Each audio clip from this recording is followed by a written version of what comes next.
You're listening to Good Morning Gwinnett, a division of Noise Media Network, hosted by Audrey Bell Kearney, sharing stories about people and places around beautiful Gwinnett County and beyond. Monday through Thursday at 10 a.m. Southern living at its best.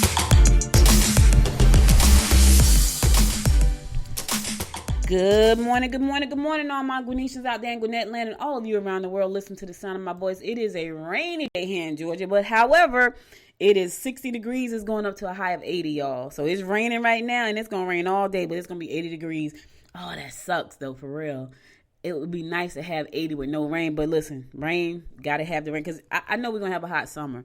So we probably need all the rain we can get right now, and so we're getting it. So hope you're having a wonderful day. Today is Thursday, March the 25th. It's also National Lobster Newburgh Day, so if you like Lobster Newburgh, check it out. It's also my cousin Mastarsha Quante birthday today. Happy birthday, Star Baby. She's over there in the big state of Pennsylvania. Let me tell y'all something. Go follow her on Instagram. First of all, give her a happy shout-out birthday when you go over there. Her Instagram page is Sassy Treats. She make the most beautiful, delectable, delicious cakes and pies I've ever seen. Sassy Treats on Instagram. Check her out. Today's her birthday. Show her some birthday love. And also, if you're in the Pennsylvania area, you might want to stop by and pick up one of them cakes. I'm talking about all kinds of cakes. Snickerdoodle cakes, peach cobbler cake, banana in a boat, banana in a jar. She does all kinds of stuff at Sassy Treats. I be like, girl, that looks so good. And you know the thing is, I'm not really a sweet eater, but her stuff looks so beautiful. You just want to taste it. Like, I'm not a carb person. Like, I know people like, oh, I love my carbs. I'm not a carb person. However, when I see my cousin stuff on Instagram, I'm like, man, that look delicious. And she is like swamped. She called me. Her business just took off, and she called me, and she said, I need help. And I said, what's wrong? She said, I gotta structure this thing like a business. She said, so she had money. Right, y'all. She had all the money like in the house. I said, girl, you got to put the money in the bank. She's like, I know, I don't have a business bank account.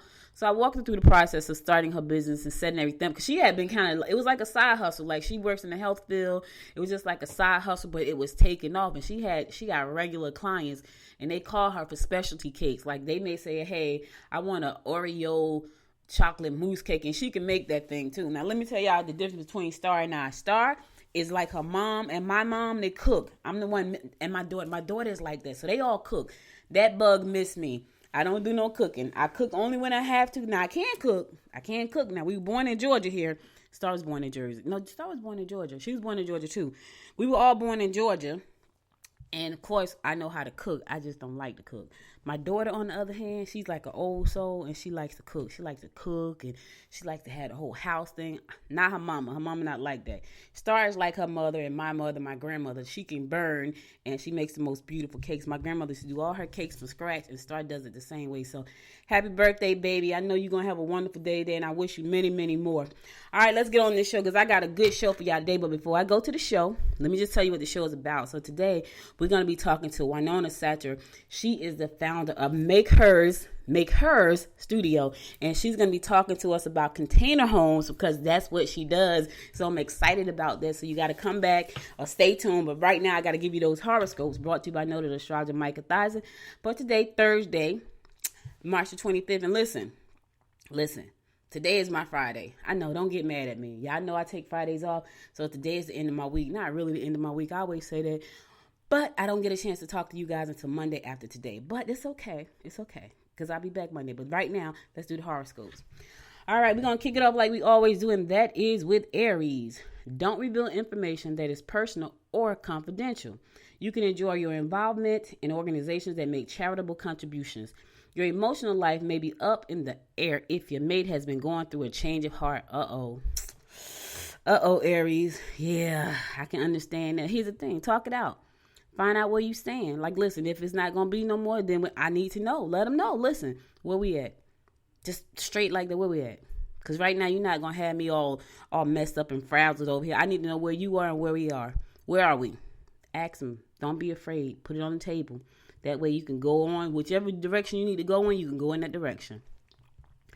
Taurus, you can make professional decisions today that will affect your position. Get together with friends for some competitive physical activities. Your emotional life may be up in the air too.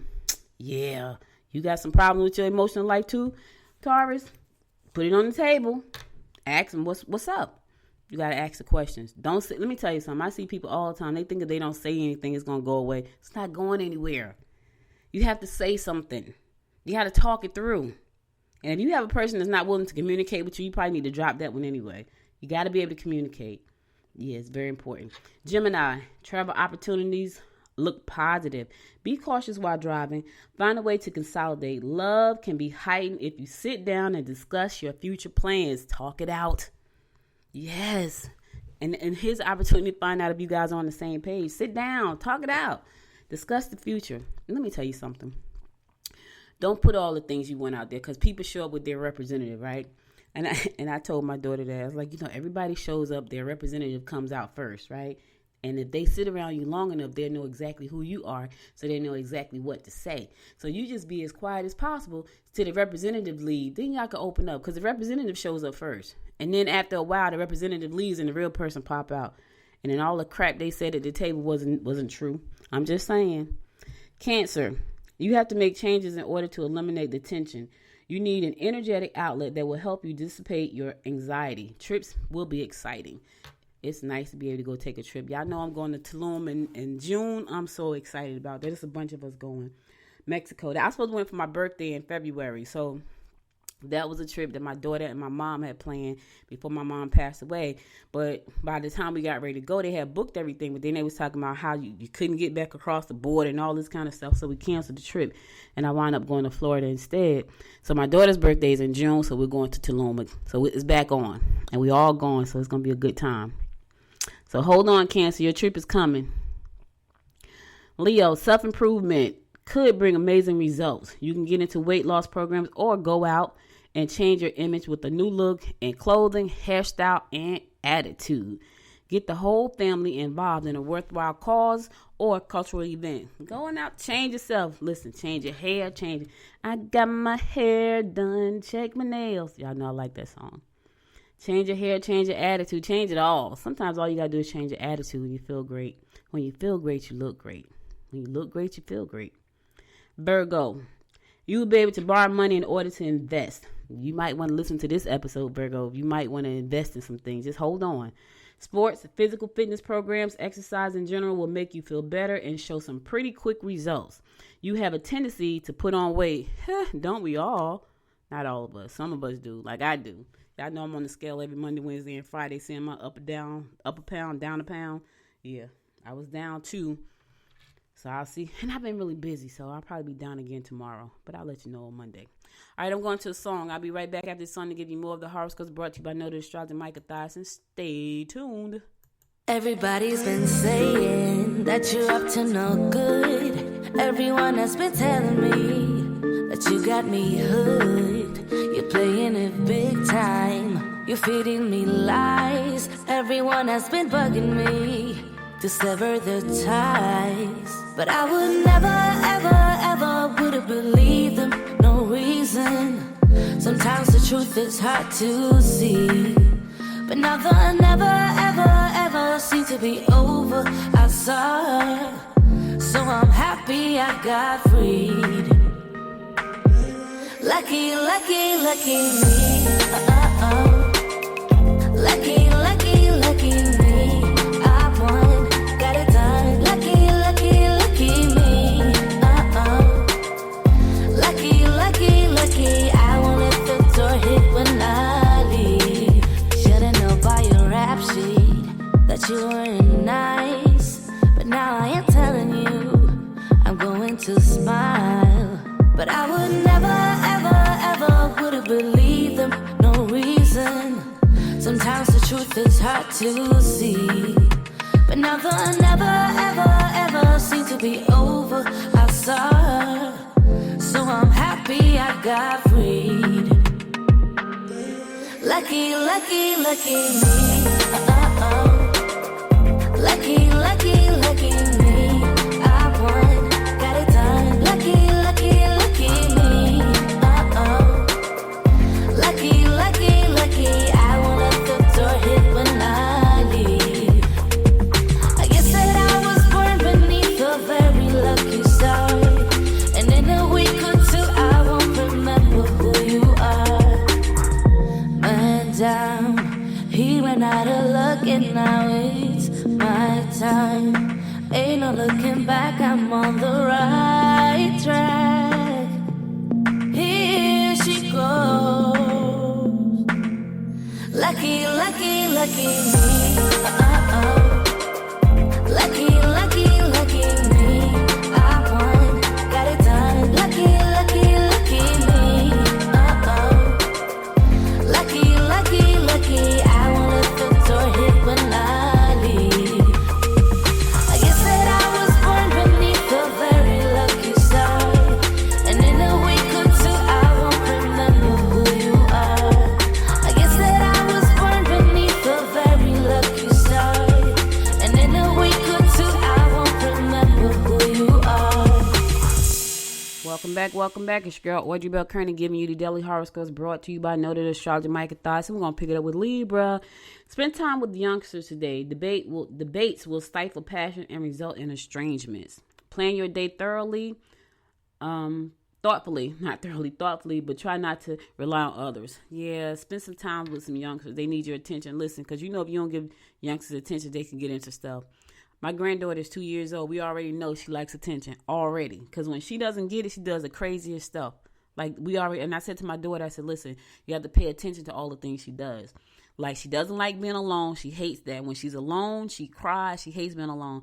And even if she's in the room with you, if you're not paying her attention, she does stuff to make you pay attention. And I said to my daughter, you got to watch her. But she's very helpful. She's 2. She's very, very helpful. So to stop her from doing stuff, I was like, go help mommy. She'll stop dead in her tracks to go help somebody. So those are the 3 things I've already picked up on her. So show the baby some attention, because if not, they can get into things. Scorpio. You can make changes that will enhance your appearance. Try and avoid getting involved in idle chatter or gossip that might get you into trouble. You can make some money if you get involved in a conservative financial prospect that is presented to you. Okay. Yeah, just kill the gossip. Doesn't help anybody, doesn't serve anybody, doesn't help the things you're trying to accomplish. Kill the gossip. That's my talk. That's my spiel for you today, Scorpio. Kill the gossip. Sagittarius. Socially, you need a fast-paced form of entertainment. Family outings should include visiting friends or relatives. Ask a close friend for advice. Make sure it's somebody that can give you some real wisdom. Listen, don't ask that person who has no idea what you're talking about. Don't talk to that person, because they can't give you no good advice. Ask somebody something that can give you some good advice. Socially, you need a fast-paced form of entertainment. I don't know exactly what that is. Maybe you need to go, check out a racetrack or something. I don't know. This is what Michael was telling you today. I guess this is what the stars are saying. Capricorn, you can enjoy your involvement in organizations that make charitable contributions. Your courage and willpower will enable you to get rid of destructive habits as well. You will attract new love interests. Okay, Cap, you got love in the air, baby. You got to get your stuff together, though. And there's some love in the air. You could attract it. The key word there is being attracted. Yeah, attract. Put the energy out. Put out good energy for love. Get good energy for love back. Good energy out, good energy in. That's what you got to remember. Aquarius, you should catch up on correspondence. You can handle situations that require contact with institutions or large corporations. Older family members may try to put unreasonable demands on you. Listen, catch up on the paperwork. It's about to be the weekend. Spend the rest of the day and tomorrow catching up on the paperwork. I know nobody likes paperwork, but you need to do that. So when Monday comes, you got a fresh start. I understand. I don't like it either, but I got to do it. Matter of fact, I got to do a lot of it today and tomorrow. All right, last but not least, my fellow fish Pisces. Investments may not be as lucrative as you thought. Try to calm down emotionally about personal financial matters. Someone you work with may be emotional. Oh, Lord, listen, fish, we got a whole lot of emotional stuff going on today. Clean your energy so we can get rid of all of that, okay? Somebody you work with is going to be emotional. I don't know, hug them. Tell them it's going to be okay and move on. Don't let the energy jump off on you now, because then you're going to become emotional. Try to calm down. You're already going to be upset about your money. Yes, don't mess with our money. We don't like that. All right, so that's all the horoscopes I got for today. I'll be back again tomorrow. Not tomorrow. Monday at 10 a.m. to give you more of the horoscopes brought to you by noted astrologer Michael Thoughts. And now let's get on with my show. I'm excited about this show. So I love watching container home construction. Like, I love when they do the interviews on YouTube about container homes and, how they make. I just found them fascinating. And I saw this one. It was so freaking beautiful. It was like black, and they painted it like black and like a brown. And but it was gorgeous, and I was like, oh my God, that thing is nice, but it was expensive too. It was like almost $400,000, and I was like, well, wait a minute now. If I'm gonna spend that, I might as well get a regular house. But however, it was really nice. So I'm excited to have my guest this morning because she is, oh my God, she is the founder and CEO of Make Her Studio, MakeHerStudio.com. That she's the founder. Her name is Wynonna Satcher. She's an urban designer, a landscape architecture designer, a city planner, a community engagement strategist. She's a graduate of Auburn University. Okay, go ahead, Alabama. And recently accepted into Dartmouth College Tuck School of Business Exec Education Diverse Business Program. Wynonna has experience in the private sector, local government, and nonprofit management.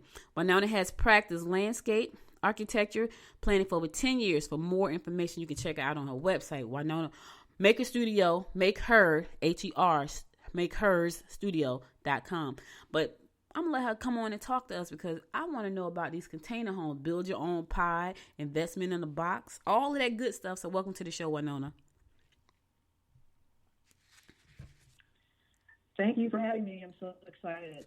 Oh, man, thank you for being here. So I gave a brief bio about who you are. How did you get into this particular space? Because I love this space. So let's talk about. Let's jump right in because we got a short amount of time, and I want to know how you got in this space right here, and a little bit about the space.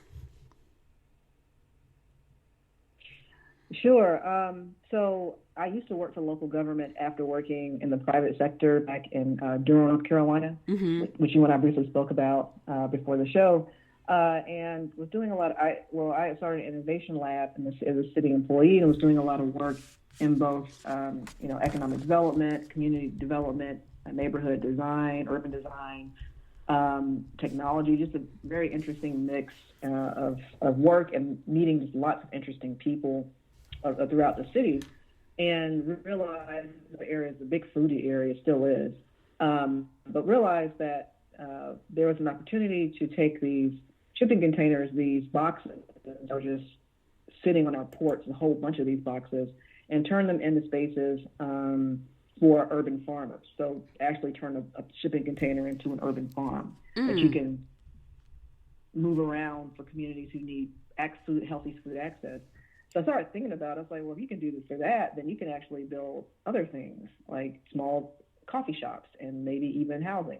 And at that point, I was really deep into fair housing and learning about, not just housing design, which I already knew, but fair housing and housing policy and how housing has been used to segregate people, Black and brown communities and white communities for so long, and the negative effects that that's had to generations. And so just kept really fumbling with the idea and got a lot of great feedback about it. I left city work and started Make Her Studio, moving back home here to Atlanta in 2016. Wow. So you said a lot. So you said you did this innovation lab. So now with the because I love technology. I love this space as well. So with the innovation lab, you were able to take these pods and turn them into urban farms. How many of those did you actually complete? The urban farms. Well, so the innovation lab at that time was pure policy based. It was really just researching, getting the feedback from urban farmers who would be interested in doing that, and would it work, would it not work, because that was really their space, they're experts at it. And so it ended up being mostly just theoretical and policy, and it wasn't until I started my business as an entrepreneur that I actually put it into practice.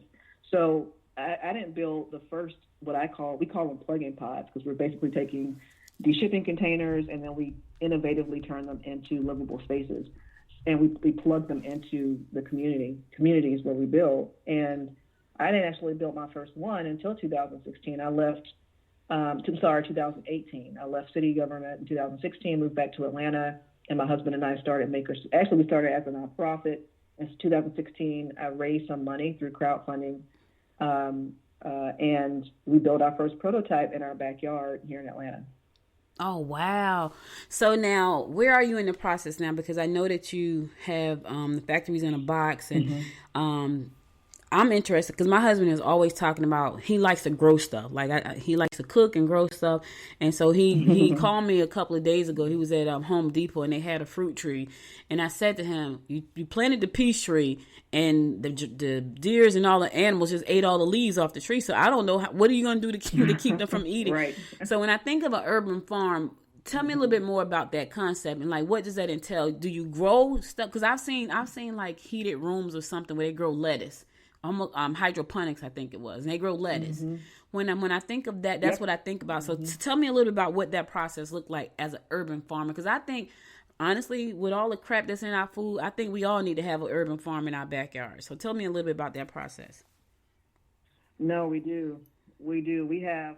We just spent our weekend and a little bit of Monday fixing up our front yard urban garden, and we only have maybe 300 to 400 square feet, which is small, but it produces a lot of food. And, the amount of people that walk by, kids and just neighbors who it engages to help people realize. In fact, we had a couple by that saying, nothing wants in our food these days. Seems like it's getting worse and food's getting more expensive. We need to start growing our own food. And I said, definitely. Mm-hmm. So you're right. I mean, this is an interesting conversation around, okay, so not everybody might not have 400 square feet, or you might have a parking lot, in an apartment complex, and all the neighbors get together, all the residents get together and work with us to create, a farm in a box, right? Mm-hmm. And I use farm in a box loosely because there actually is a company, an amazing in the Northwest by an amazing lady who started a company called Farm in a Box, where she literally builds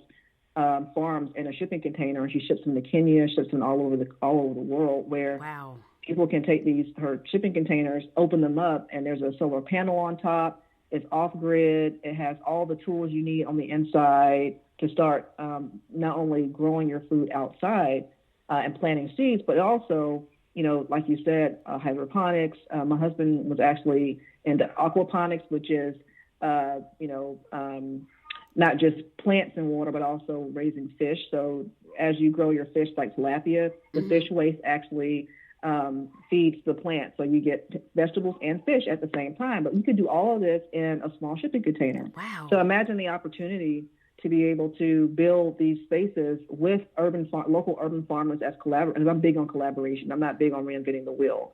People already are good at what they do. Let's work together and we all make money and we all make an impact. But imagine Atlanta is filled with just amazing urban farmers. But imagine and then having kids to understand where their food comes from. And it really is a survival conversation, because that's how you live off eating, right? And so, we've had conversations with urban farmers about that. We've also had conversations with veterinarians who are interested in maybe doing a container veterinarian clinic, so that you can pop up these veterinarian clinics for seniors, in other communities that might need service for their pets. So, we focus right now at Maker Studio on affordable housing and building housing pods. Mm-hmm. But we've gotten so much interest from, like I said, everybody from urban farmers to veterinarians to coffee and taco restaurants and coffee owners to be able to build their business spaces, because we know that retail and commercial spaces are expensive in the cities. So this is an affordable way to really do something great. Wow, that's pretty cool. So let's talk about the process, because there is in Auburn, Georgia, which is right here on the other side of me. I'm in Lawrenceville. I'm in an unincorporated part of Lawrenceville. Mm-hmm. So Auburn is pretty close, probably about 15, 20 minutes. There, right on the corner downtown, there are these small little, they look like she sheds. They are really pretty. They're colorful, pink and greens, but they're people's stores. And they put them on a corner of downtown Auburn. So it's probably about 4 or 5 of them on that corner, like one little corner. But it's about 4 or 5 little businesses right there. So when I think about these particular pods, especially as it pertains to entrepreneurs, I feel like this could be a great opportunity. So what does the process look like? Because, I've watched the shows on TV, on YouTube, and a lot of times when they build them, they have to build them on wheels, right? And they say they can't put them down because I guess when you put them down, it becomes a residential and you pay different kind of taxes and things like that. Kind of walk us through what the process look. Let's say I wanted to get one for a store or a house. What does that process look like when it comes to permitting and what you can do, what you can't do? Does it have to be on wheels? Can it not be on wheels? What does that look like?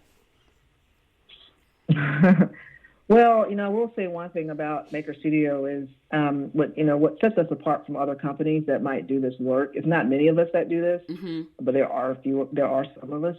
Usually, companies will just bill you a container space, and just drop it off. But luckily, we are our core team. We are landscape architects. We are planners.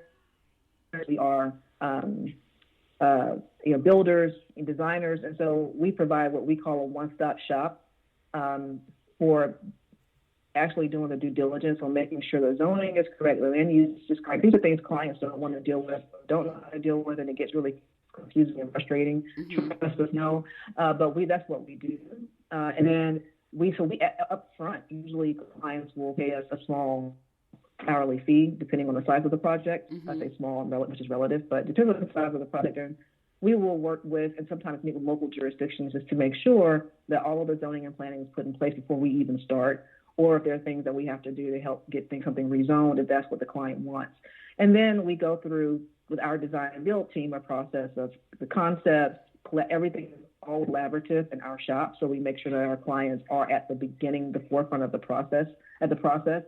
And then once we sign a contract, we start building. We also look at, because we're landscape architects, we look at the site to make sure that, if there needs to be any extra site work, site development, we look at all of those things. And then we start building and deploying. Right now, we build on site, just like, you build anything else. What we are working on is we are in the middle of raising funds and getting investors so that we can get in our first manufacturing space, our first factory in a box, so we can build, instead of one unit at a time, 8, 10 units all at once. And so what it does is it allows us to build, 8, 10 houses at one time in less than 2 months for a small business. And there you go. And connect, you literally plug in pods. You literally plug in your pod and start business. So, it really depends on the local jurisdiction, but we work through that, and then you work with us on the design piece. So I know you're located right here in Georgia, in the metro Atlanta area. Where have you built one at, and what was that process like when you had to get the permits from the township or the county or the city? What was that like? So we're wrapping up our 5th one. Okay. And right now, and that's been a mixture of residential. We're finishing up our first residential unit. Our client wanted a backyard we call them micro homes. We don't call them tiny homes. Okay. But they wanted a backyard home behind their house. So that's an exciting project. And then we also have some commercial spaces that we have done, and we're wrapping up now in South Fulton County. But the process has been tedious and in a lot of ways frustrating, because cities and towns aren't used to what we do. And so even just as entrepreneurs in general, a lot of being an entrepreneur is, you spend almost most of your time educating people on what you're doing, why you're doing it, and how it could work. And I'm always told that what we do can't work, even though we're doing it. And we know that is needed. And so, it's taken a lot of education and going back and forth and convincing building departments that we know what we're doing. Even if it is a woman-owned company that happens to be a construction manufacturing company, we know our business. And so it's been a lot. It's been very stressful, but I will say we've gotten through it. We've learned a heck of a lot about the process, and it's almost, I would say that it's almost like we learned the hard way, and not necessarily because of how we do business, but how others perceived us, that now, once we're able to get a manufacturing space and become more efficient, we've been through such hardship that now things seem a little bit more simple, if that makes sense. So we now know the processes that are put in place, how to navigate the current processes, and because we have been successful, we can go to these local jurisdictions and say, listen, this is how the city of Atlanta has helped us to get this done. This is what we taught and brought to the table about how we can think differently about housing and construction, and especially building for small businesses and entrepreneurs. Let us help you help us to, do something different and do something better. So it's definitely been a huge learning an educational process. And I definitely want to give a shout out to our clients because they have gone through it with us. But at the end of the day, knowledge is power. And so we can honestly say that we've been successful. And so now we have something that we can show. And we've gotten we've gotten better at the processes and also helping other towns and cities understand the process as well. Wow, that is really cool. I'm at your website and I'm looking at this multi-family mixed use one. That motherfucker is gorgeous. And so that's really nice.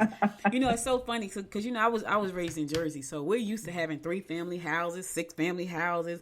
Here I don't see a 3-family house. You don't see anybody stacked on top of. Not really. You see some apartments, but you don't see like a house that looks like a house and there's 3 families. Like literally, you might have 5 bedrooms on every floor in a 3-family house. But I'm looking at your mixed use one here, and that's pretty darn nice. Mm-hmm. Now I looked at your commercial one. I really like it. 640 square feet. I really, really, really like that. $75,000, starting at $75,000. When someone, or you said you did 4 commercial pods already. What were they for? What industries were they for? So they were mostly for like creative office spaces creative office spaces, commercial spaces, and then of course the housing pod that we're wrapping up now. We just completed actually. Because I'm looking at this and I'm thinking, man, this is a great way for people to own their office. And because I got to tell you, I'm looking for my goal. Yeah, I mean that's what we have. That's what we have in our backyard is the one we prototyped, the very first one we built. That's the one that we use. I used to use heavily people to see that we're hoping to move into a manufacturing space soon. But yeah, I mean I love it because it has become. It's a live work unit in a sense. And so it's an office space most of the time, but we have a sofa bed in there. So technically, just to show that you can have a small space to live, work, and play and it be affordable, especially in the city. I mean, that's the other piece of it. Even though we are a construction manufacturing company, a lot of what we do is about impact. And there's a lot of gentrification. And my attitude is, how can I help gentrify our own communities in a way where everybody gets a return?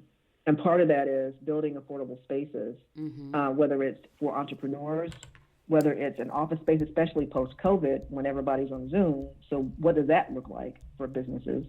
And then also, if you have, aging and sick parents and grandparents, having an opportunity to build a backyard unit so that they can have a space that's sound, that's comfortable, that's safe, that's secure. Containers are very heavy. They're not going anywhere. And so these are all, it's a lot to think about, but then, how do we do it affordably?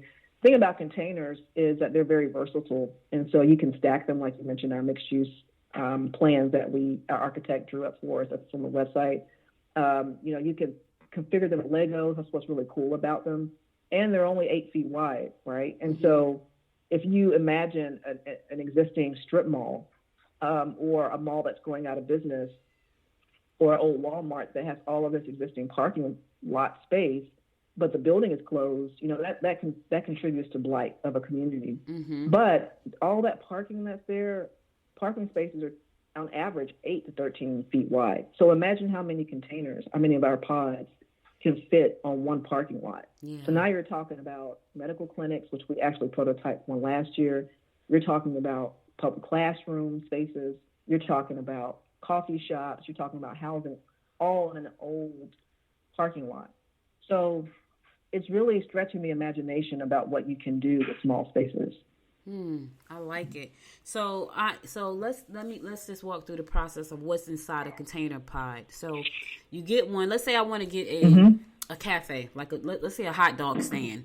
I want to have a hot dog stand. What goes inside of that, and how long does that process take? Like, is there a bathroom? Is there a stove? Is there is there electric in there? What goes inside of that? Well, when we built them, I mean, I can't speak for other companies, right, but we basically build it to where it's ready to plug into an existing utility and you're ready to go. So that means, and we build everything to the International Building Code. We build everything to local jurisdiction code. So that means that you can inhabit the space with no problem. So electrical, insulation, plumbing, everything. It's just like you build a house. It's the same. Yeah. Now, depending on the use, if it's a cafe versus a house, then, there are other requirements that you must have. And we work with the client, because a lot of times, clients, again, they are the subject experts. Mm-hmm. So we rely heavily on them to help us determine the space needs. So if, a lot of these restaurant owners, that's what they do. And so they'll tell us a lot of times, hey, this is the kind of cooker that I need. Just using that as an example, this is the kind of, refrigeration I need. And we work with our designers and architects in the way that particular owner wants. And we upfit it and customize it and paint it however they want to paint it, just like you would a house mm-hmm. or a business. And then we deliver it to the site. And you're ready to go. The time frame. Yeah. So right now, we're still in the process of helping local jurisdictions understand what we even do. And so what happens is they tend to apply, building standards that the way you would normally build a space to what we're doing when we don't build normal spaces in a way. Mm-hmm. And so it makes the process a lot longer than what it should be. Mm-hmm. But I will say that once we get a manufacturing space, we could literally build, a one bedroom, one bathroom home or a small coffee shop in a couple of weeks. Wow. Now the cool part about it is, depending on the site, like I said, you might need some site work. You're definitely going to probably need some foundation work to put the pod on top of, mm-hmm. like you would build a foundation for a home. If we're building the space in the manufacturing facility, then that means we can work on the site at the same time versus mm-hmm. regular construction where you got to do the site work, then you got to wait till that's done, and then you start building. We can build at the same time as the site work is being completed. Mm-hmm. So that way, we can, once we're done building, we can go ahead and deliver your space, and you plug into existing utilities if that's there, and then that's it. So if there are existing utilities, what does that look like? Is that like now we have to get solar panels and put in the solar boxes and all that kind of, or you have to pay for the utilities? It depends on the client's price point. And your plan, if your growth strategy is to own a restaurant there for a long time, then just like any other utilities to be extended. It's just like anything else. It's not that's not a shipping container issue. That's just a utility issue. Mm-hmm. And so that's a client to determine if that's what they want to do. Mm-hmm. And that can be really expensive. But what's also expensive is trying to move into a small business space in the city, because those spaces aren't cheap and they're getting more expensive. So you mm-hmm. just have to really weigh your options. But we work as closely with the client as we can to help them kind of look at, okay, this is the amount it's going to cost to extend utilities, plumbing, electricity, or like one of our projects. It's a temporary project where the client is going to move the containers. That's the other thing about containers we like. They can be permanent or they can be mobile. Mm-hmm. So they're thinking about moving them in probably 5-6 years. But that determines the kind of utilities that you connect to it, because you might want temporary versus permanent. So it just depends on, again, what the client needs are. It's hard to give you a definite answer because it just depends on the situation. But we make it work. So let me ask you this. So if I decide to get a container mm-hmm. for my business and I may want to move it in 5 or 10 years, do I need to have a foundation laid, or do I just need to have a space to put it in? Well, typically local jurisdictions are going to require you to have a foundation mm-hmm. With anything. And so we normally would do that anyway. And so, at the end of the day, and depending on the size of your space, we usually build using 40-foot containers. But if you want to add more containers to it up top or on the side, then yeah, of course, the engineering will require you to have a foundation. We probably would not build it without that. I just can't see that being approved unless it's a pop-up event for maybe a couple of weekends where we bring a whole bunch of containers that we've upfit and put them in the parking lot. The other thing, too, is if it's an existing parking lot, you usually don't have to have too much foundation because the parking lot is the foundation. Right. You might have to You might have to add a little bit of concrete to elevate the units for utilities to run underneath the unit. But, in that case, that's more of an event mall space. And then, you do pop-up shops and then you move them somewhere else. But usually what we've seen as far as getting approvals, there is a foundation. Now, I've seen people do their own work, their own container work, and they don't go through that process, and then they get shut down. And that's just not good for our company. It's not good for our brand. It's definitely not good for the client. Yeah. So now, I know one of the things I think about when I think about this, I think about the fact that there's a huge population of people who need affordable housing, and the key word there being affordable. What are some of the what are the financing options for those who say, you know what, I just need a 2-bedroom unit, like a you call them. You say we don't call them tiny home, we call them micro homes. If there's someone who needed a 2-bedroom micro home, and let's say it costs them $75,000, is there financing available for them? And is it traditional financing where they have to go through a bank and go through credit checks and all that kind of stuff, or is it a different kind of financing through your company?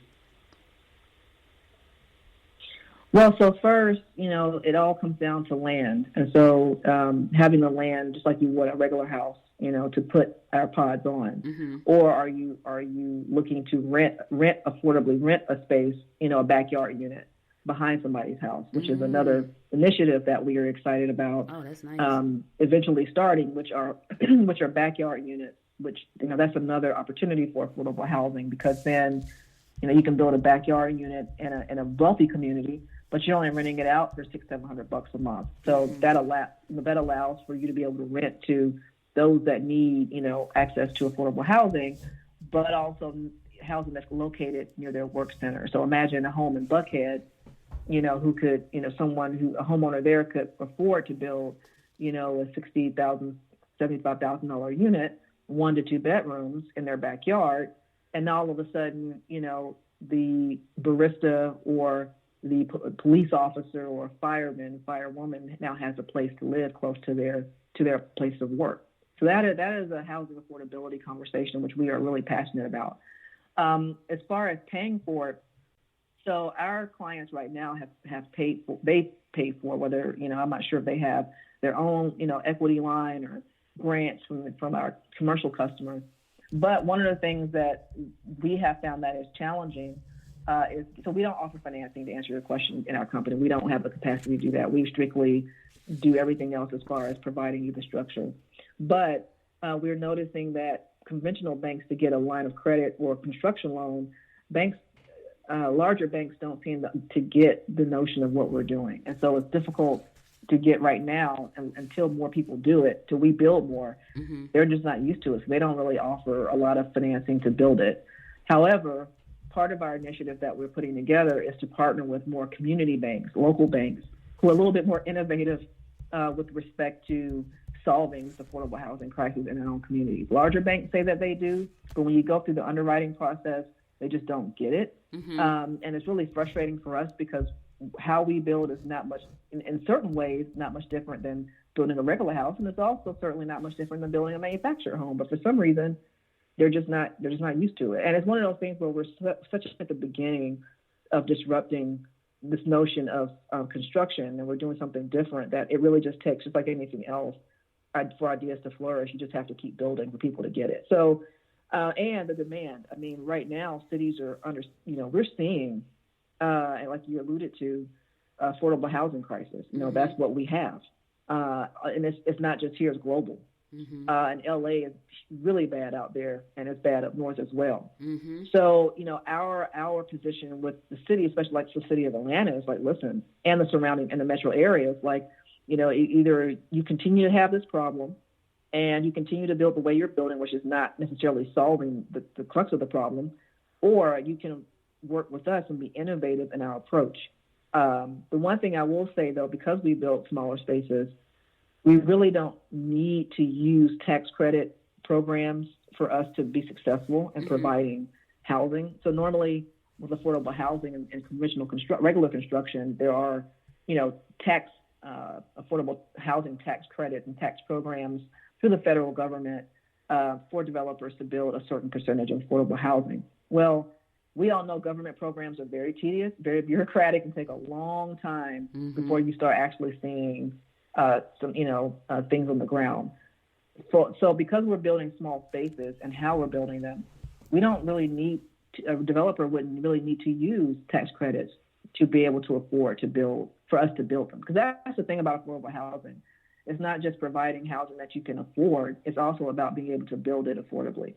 And the permitting fees and inspection fees and all the fees these cities charge builders and real estate developers, that makes it difficult for us to build affordably. I mean, we fought and saved our client almost $2,000 in tax in fees just to build it, because they wanted to charge the same amount of fees for us to build a small 1-bedroom, 1-bathroom as if we were building a 3 or 4 bedroom house. Like, that doesn't make any sense. So these cities have to start thinking differently about how they not only fund housing and who they give money to build housing, but also their policies in place to get housing approved. And then time is money, right? The longer it takes us to build it, the more it costs the client. So if we're saying that we can build a product really quickly, we don't need to have a 6 to 8 month permitting process, which is what happened to us. And so that just gets, and then when COVID hit, everything slowed down, which made it even worse as far as materials, but we still kept going. So yeah, those are just some of the things, some of the challenges that we are excited to work through. I mean, I'm always optimistic, and I think as an entrepreneur, you have to be, because you're in the business of solving, at least I hope you're in the business of solving a problem. And so you have to be optimistic that you can really make a difference. And that's what we're setting out to do. I was on a conference call, I think it was Monday or I think it was Tuesday. So they're putting a big research center, kind of like Research Triangle in North Carolina. They're putting one out here in Gwinnett called Rowan Research Center. And it's kind of like Research Triangle, but I think it's probably going to be a little bit better because, Research Triangle has been there for a while. But what they did was the people that's running this whole thing, the Rowan Foundation, they got on a call with us and they asked us some of the things we wanted to see. And one of the things that everybody said was like different types of housing. Like that was just like across the board. Like we want to see, we don't want to see the same cookie cutter kind of housing on the campus. I thought that was amazing. One guy even said he wanted to see 3D printed housing. I had to say amen to that, because I think that's a great way to address our housing issue, our housing crisis. I think these type of houses that you're doing and 3D printing houses, I think that's a great way to do that. But we have to change the way we think about this thing, and I think that's where we're falling short. So as I sit here and think about that, I think that'll probably be a good connection for you to make. And his name is Mason Ailstock, Ailstock. He's on LinkedIn. Oh yeah, I know. That's funny. I know. I actually know Mason. Yeah, okay. From Durham. Okay. Yeah, well, he's running this whole thing, and one of the things that we talked about was really having, all these different things, but affordable housing for everybody, because they were saying, we don't want you're going to build this campus. Can people really afford the houses on the campus? And then they want to see something different. They want to see like this innovative, community, in which this fits right into that whole scheme of things. So. You might just want to reach out to them, like, hey, listen, I need to be on the part of what you're doing here, because I know people said it on the call Tuesday night that's what they wanted, and here we are, because and a lot of people said it. Like we had I think we had 8 breakouts, and so we had to come back, and then everybody talked about, and in every breakout, it was probably something about housing. And it being affordable. Gotcha. Yeah. Well, because it's I always say everything starts at home. And I had this conversation with RTP executives in Durham about the same thing. You can't, people want to live, work, play. I call it live, work, play, and innovate, and be close in walking distance to safe spaces, green spaces, to communal spaces, to, services that they need, to retail, to things that they can afford. But also, I want our not just cafe owners, but also baristas to be able to live, work, and play, and innovate near where they work. I mean, there should be access for all. And what you don't want to do, you definitely don't want, the same cookie cutter housing and expensive housing in one pot. In one space. You don't want to have all public housing in one space, because that creates a whole other issue of problems, another bag of problems. But What you do want, though, is a healthy mix.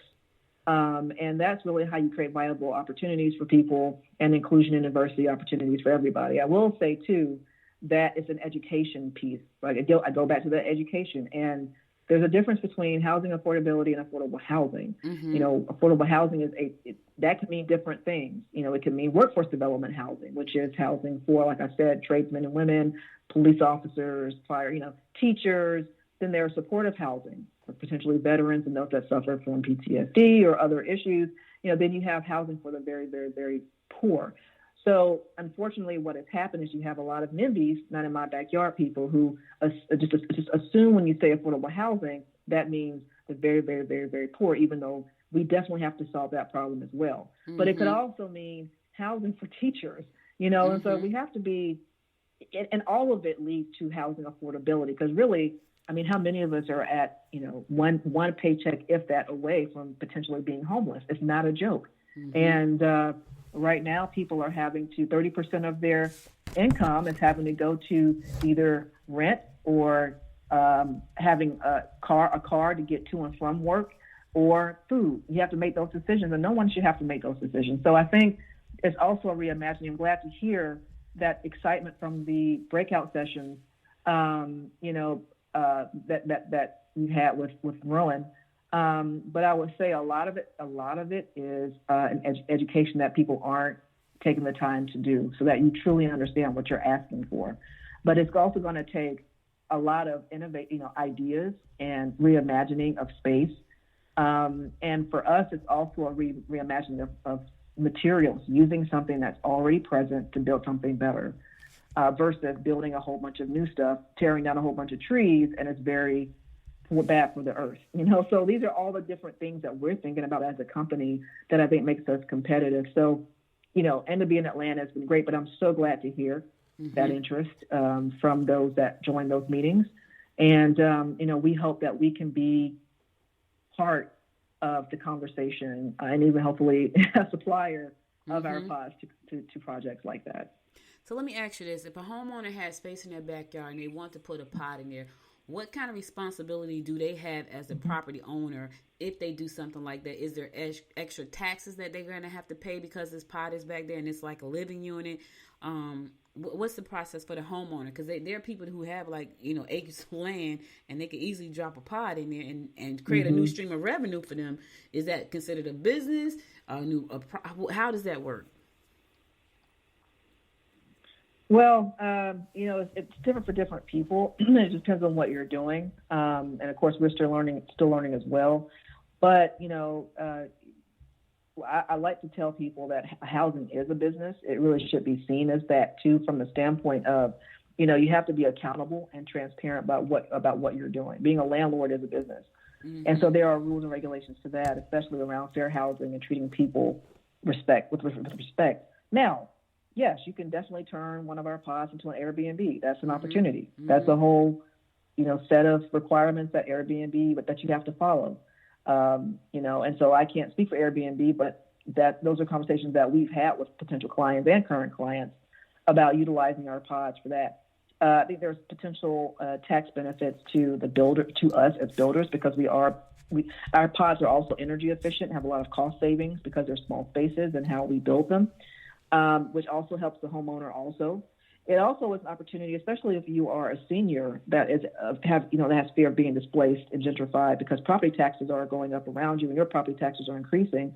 This is an opportunity to have rental property in your backyard so you can offset some of those costs.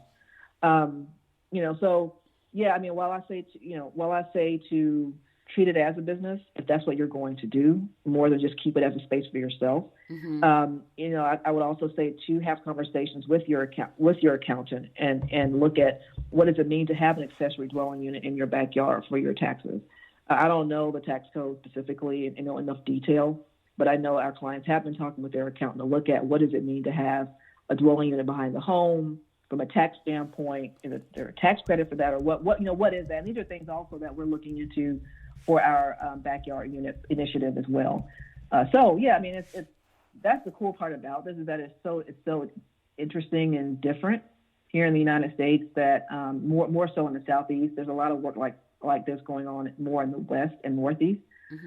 Southeast is, we're hoping to lead the charge here geographically, but that's the optimistic part of the challenge, which sounds kind of weird, is that because we are still kind of new, we have the opportunity to really lead the charge and ask the right questions so that we make sure that our clients can get the financing they need or can afford it, and just really help us solve this housing crisis. That's really what we're in this for. So, as much collaboration as possible is where we stand at this point.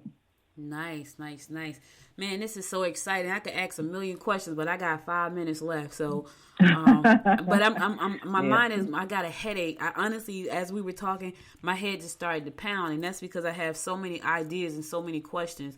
And to help not only, to help you, but I feel like it's going to help so many people. Because I like I told you before, I watch these things all the time, and they're done.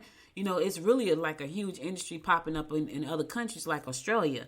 Australia is just killing it right now, and they're just like, people got land, and their daughters is putting one on the land, and everybody's living happy.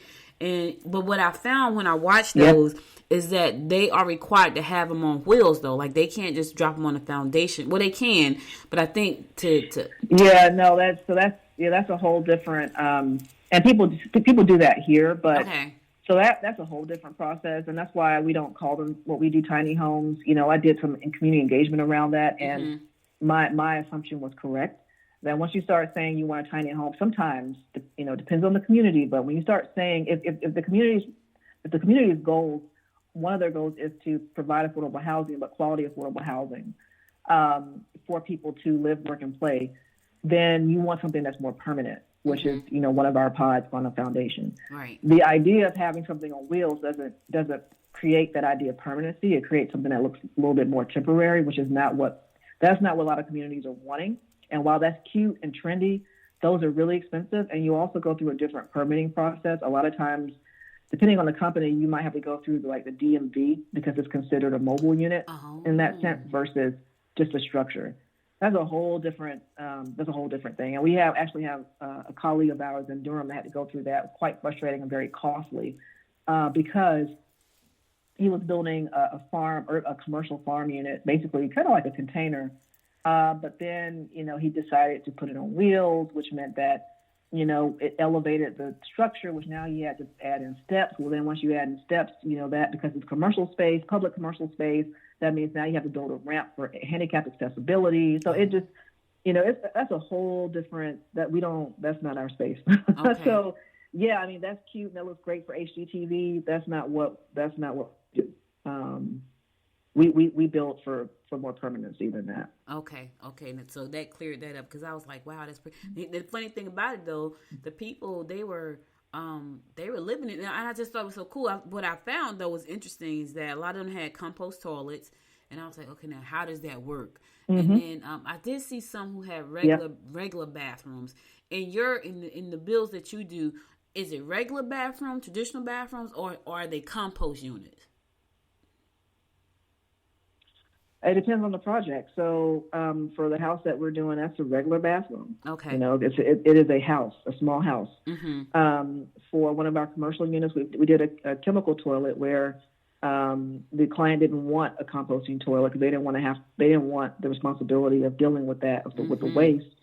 So we're doing a chemical toilet, which is where you basically a porta-john company to come and clean it out.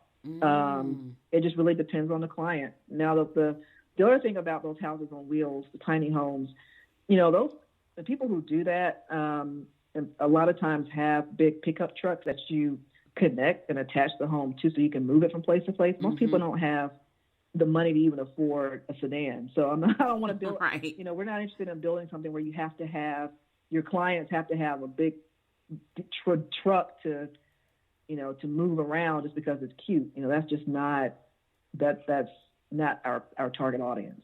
Now, if let's say, you were a developer or owned a whole bunch of land and you wanted to do something like that, but you wanted to be containers and you wanted to do a pop-up space, then yeah, you could put our containers on a flatbed truck and move it. But that's a more commercial approach than just to live in them. It's a different thing. And then also our containers, once they're on the foundations, they are set, so you don't have to worry, about wind, the big storm picking them up and, dragging them across the landscape. So all that matters with how we create sustainable communities. Yeah. That's nice. I'm so excited about this. So listen, thank you so much. How can people, oh my goodness, you have no idea. Georgette's probably listening right now she probably going to call me like, don't do nothing, because she has me on a diet. She has me on a business diet where I can't think about starting nothing new. I can't start nothing new. So she has to like smack me and bring me back down to earth. How she going to have to smack me real hard this time, because I'm like, oh my God, my head is hurting. So how can people contact you? And how can I'm just so excited about what you're doing. I got so many ideas running through my head right now. It's crazy. How can people contact you if they want to live in a micro home, or I got to go to her website and look at the unit that's like for a business. I'm saying to myself, I want that. I want that for Good Morning Gwinnett. I want that. So how can they contact you?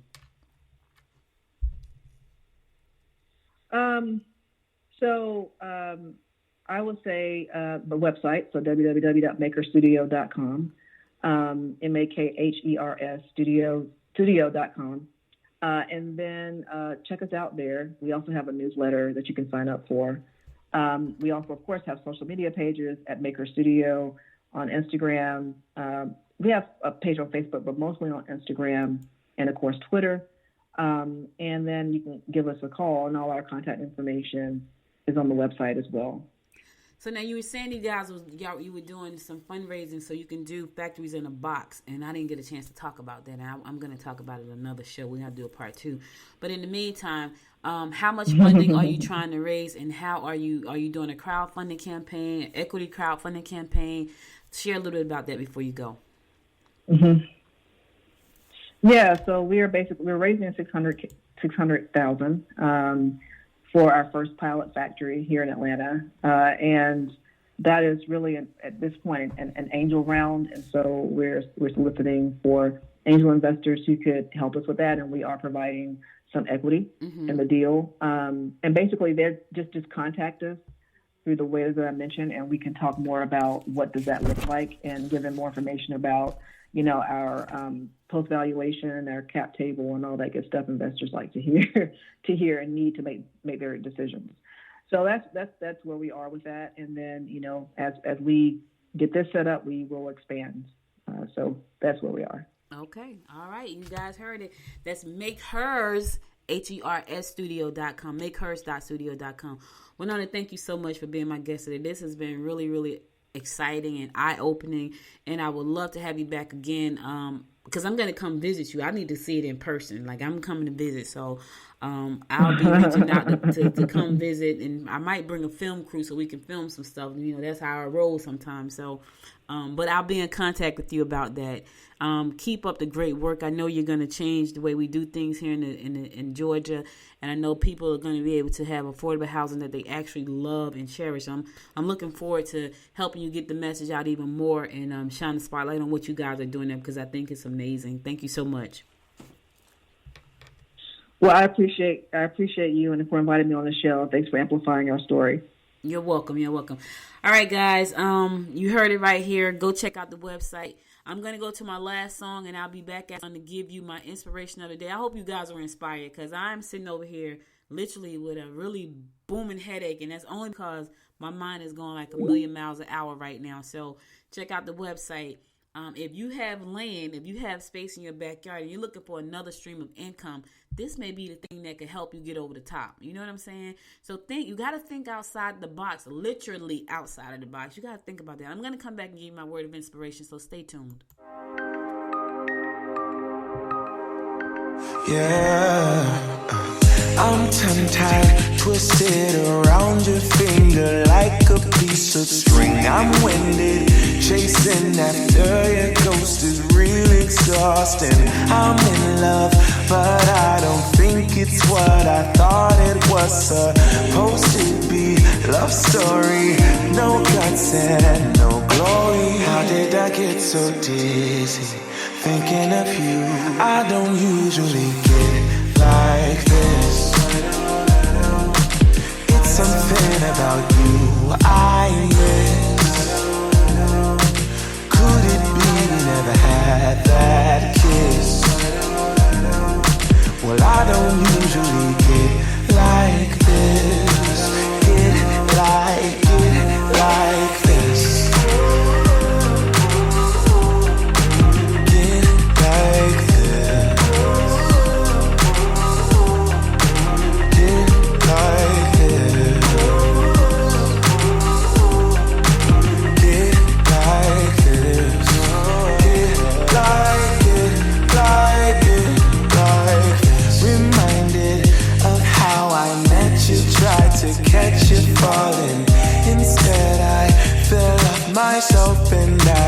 can't stop falling.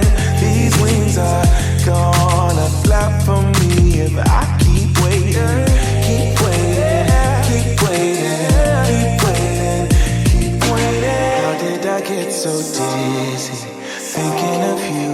I don't usually get like this. I don't get like it's something about you I miss.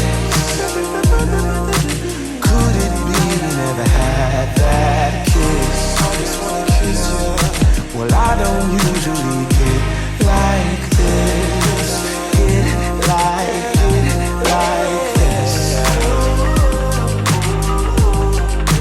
Get like this. No, get like this. Get like this. Yeah, get like this. She loves me not. This bouquet is all I got. I'm dreaming, or could it be a future for you and me? She loves me, I know it's true. Or maybe I'm the fool for you. I don't usually get like this. It's something about you I miss. Could it be we never had that kiss? Yeah, I don't usually get like this. Get like this. Oh, get like this. No, get like this. Yeah, get like this. Get like this. Welcome back. So listen, guys, you heard a really, really cool interview. If you have, if you want to think outside the box, literally, and do something different, this is a great opportunity. If you go to makeherstudio.com, you're going to see that their container units start at $45,000. Now, that's not a lot of money. And if you can there may be some grant monies out there. There's so much grant money floating around right now. I was on a call last night, not even yesterday, because I was in 3 meetings yesterday, and then I was on a call last night. There's so much grant money floating around right now. It is unbelievable. And this is a great opportunity for you to start a new venture. This is a great opportunity for you. If you got space in your backyard, put a unit back there. Have like a meeting space or something. Rent it out as an Airbnb. But just like Winona said, check with your accountant and make sure that, you know everything that's needed to be known before you do that. Don't just go get her, because she's going to build it for you and drop it right where you say drop it. It's up to you to make sure that you are in compliance with whatever your county or town or state is requiring of you. So don't go pay for the unit and she drop it off. Her company drops it off, and now you in trouble because you didn't check with the county or the city or the state or the town first and make sure that it was something that you could actually do. Here's the thing. This is, to me, as I look at this is a way to get into real estate investing. That's what I'm looking at. I'm like, wait a minute now. Hey, wait a minute. There's a way for me to get into real estate investing with container homes. There's a way. But I know I got to do a lot of footwork. Like if she's in a metro Atlanta, well, I'm sure they're pretty open to a lot of things, and she still has to jump through some hoops. I know out here in Gwinnett, I'm probably going to have to do the same thing. And if I move to Walton or Barrow or Hall County, it's probably going to be even worse. More hoops to jump through. But listen, I think it's a great opportunity for a lot of us. So, think about what you can do. If you want to have a retreat, this is your opportunity to make a small micro retreat, right? It's just, I think it's a great opportunity. So check it out. Make Hers. That's MakeHers, MakeHersStudio.com. Check it out. Now, I'm going to close it out for today because I got to go. It's Thursday. My Friday. But before I go, I want to give you my words of inspiration. So here it goes.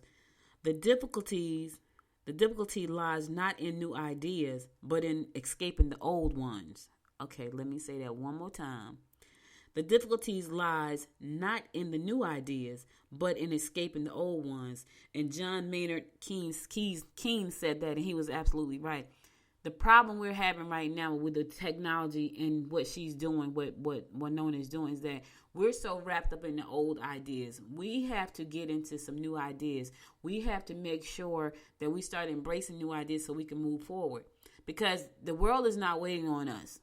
And if we're in a place where we can't think outside of what's old to take a look at what's new, we're going to be stuck and we're going to get left behind. That's what happened when in every industrial age we had. That's what happened. People who had old ideas and stayed there, they got ran over. They just got ran over. They got left behind, and they wonder what happened. I look at the magazine industry. At first, they was like, yeah, when it's not going to be digital magazines. We don't need to go digital. And guess what happened? You needed to go digital. Now, I didn't say you didn't have to close your print publication, but you needed to go digital because that's where we were going. And a lot of them said, we're not going there, and they closed down. And the reason I know that is because I love magazines, and I was in that space. And so I saw what was happening. And so a lot of the magazines shut down because they did not want to go digital. If they had just said, you know what, let's pivot. Let's include digital and print. Listen, when I do Noisemaker and I do it like quarterly, it's print on demand.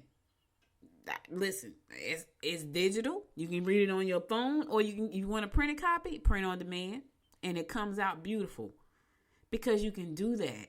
You can do that kind of thing. So, and I have copies here, and I said, you know what? Let me print a couple of copies up so I can, have something to hand out when I'm out there, right?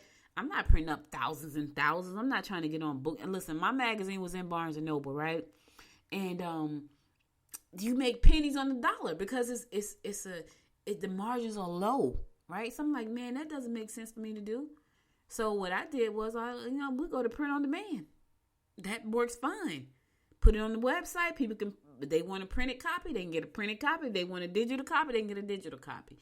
You gotta be able to think outside of the box. You gotta be able to let new ideas in, and you gotta be able to shut off the old ideas. You have to if you want to move forward. And listen, time is moving fast right now. It's not playing with us. It's not slowing down. Things are not going backwards. They're going forward. Now, some things they're trying to make go backwards, but there are a lot of warriors out there on the front line fighting for those things to keep moving forward, like voting rights. I'm not going to even get into that.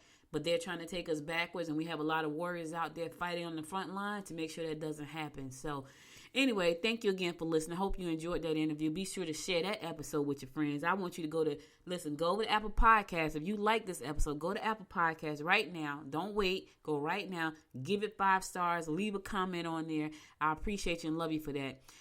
Be sure to follow me on Facebook at Good Morning Gwinnett. Follow me on Instagram at Good Morning Gwinnett, and follow me on the Twitter at GM Gwinnett. Be sure to download the Good Morning Gwinnett app from your app store. If you got an Apple phone or an Android phone, we got an app for that for Good Morning Gwinnett. So download the app from the app store. And if it's Sunday morning and you just want to watch it and sit there and lay there and listen to the show in your home, tell Alexa to open it up for you. So Alexa, open Good Morning Gwinnett. And she will open up the latest episode, which will be this episode if you're listening this Sunday. And you can listen to it on your Alexa device, your Echo or your Show TV or whatever it is you listen to stuff from Alexa on. We're there. Like, I'm everywhere. Yeah, I know I'm everywhere. I'm trying to be a big dog in this space, so I'm everywhere. But I want to also make sure that I bring on guests that's going to enlighten your life and give you some inspiration so you can see what's possible. You just got to put your mind to it. Here's the other thing. You got to get around people that are doing things. You got to get around people with big visions. Listen, I'm always around people with big visions. I was in meetings back to back yesterday, and I was exhausted because my mind was just going a million miles an hour. So you got to get around people who think big. That's if you want to think big. Now, here's the thing. If you don't think it's possible to think big, but you think there may be a chance that you can, find some people who think big. Winona think big. She thinks big. Like she knows she's fighting down a giant, but she's like, you know what? We're going to solve this housing crisis. We're gonna make sure that people can have affordable housing that's beautiful. I've seen some container houses on YouTube. They are gorgeous. I'm going to see hers. I might take a little film crew with me so we can videotape it and put it on Noise TV. Anyway, I gotta go.